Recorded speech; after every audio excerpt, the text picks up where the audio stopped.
Notre maison humaine commune doit cultiver l'esprit d'espèce, puisqu'il est clair qu'à part nous-mêmes, nulle autre créature connue n'a jamais eu conscience du sort de son espèce et de ses descendants. Notre conscience peut garantir notre bonheur et notre survie, si chacun de nous sait assez protéger notre propre espèce, en la renforçant toujours mieux. Et si notre espèce nous protège, tous en retour, collectivement.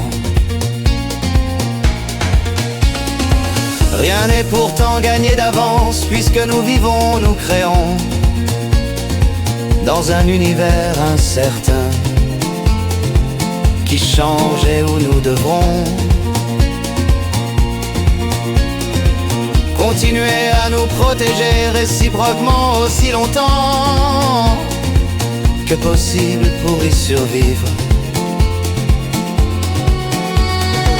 Minuscule grain d'une matière intelligente et adaptable dans cet univers immense, nous n'avons pas assez de force pour les gaspiller et les perdre, mais notre esprit d'espèce peut nous aider à les préserver.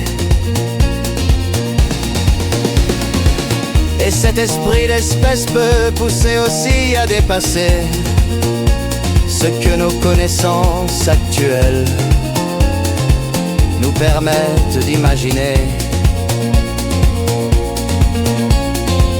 en orientant notre destin qui pourrait être exceptionnel dans notre univers naturel. Promouvoir cet esprit d'espèce est un but éco-humaniste.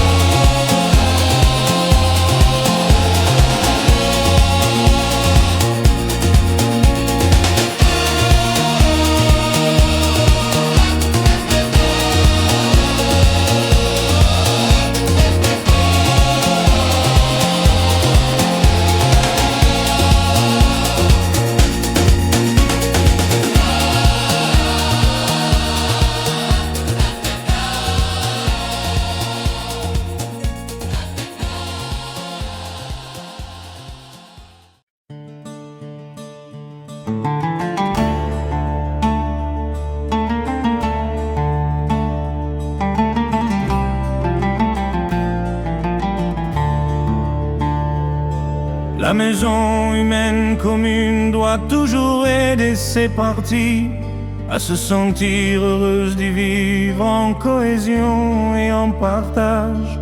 Pour cela, dans cette maison et dans chacune de ses parties, rien ni personne ne doit agir contre l'intérêt général.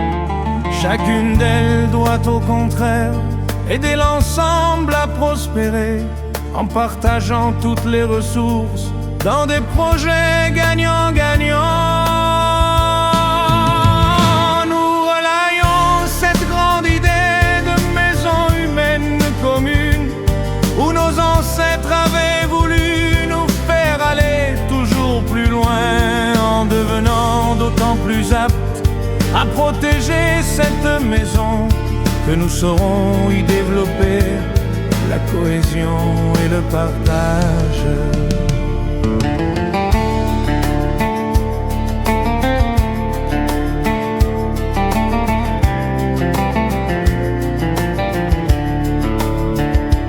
C'est ainsi que jour après jour, depuis longtemps et sans faiblesse, humblement mais exemplairement agissent des éco-humanistes contre les mauvaises croyances et les abus anti-humains. Ils apportent beaucoup d'espoir, de bonheur et de force à tous Nous relayons cette grande idée de maison humaine commune, où nos ancêtres avaient voulu nous faire aller toujours plus loin, en devenant d'autant plus aptes à protéger cette maison, que nous saurons y développer la cohésion et le partage.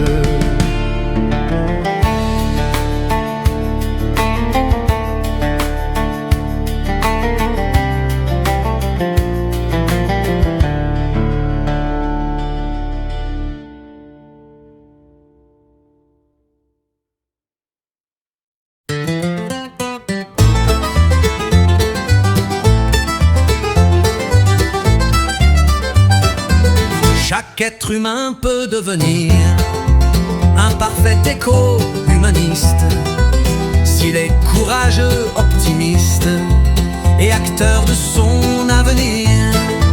Là, il peut bien contribuer à protéger, améliorer la vie de la maison humaine et le bonheur de ceux qu'il aime. Bien qu'il intervienne sans peur, il n'est pas pour autant meilleur, plus talentueux ou plus capable qu'un autre de ses camarades.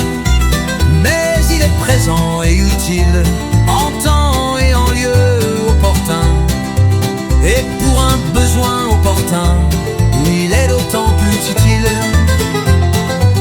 L'éco-humanisme amène l'ensemble de la maison humaine à disposer de défenseurs capables d'agir à la bonne heure. Ceux-là devront, autant qu'il faut, bien accomplir tout ce qu'il faut, là où il faut et quand il faut, pour réussir sans défaut. Car l'avenir du fait humain est dans la mutualisation de telle action, où des humains, jusqu'aux plus modestes d'entre eux, peuvent réussir par leur courage, en volonté, leur cohésion. Et c'est pourquoi en permanence la maison humaine commune doit continuer à renforcer la qualité de tous ses membres, pour que leur ensemble prospère et survive par sa cohésion.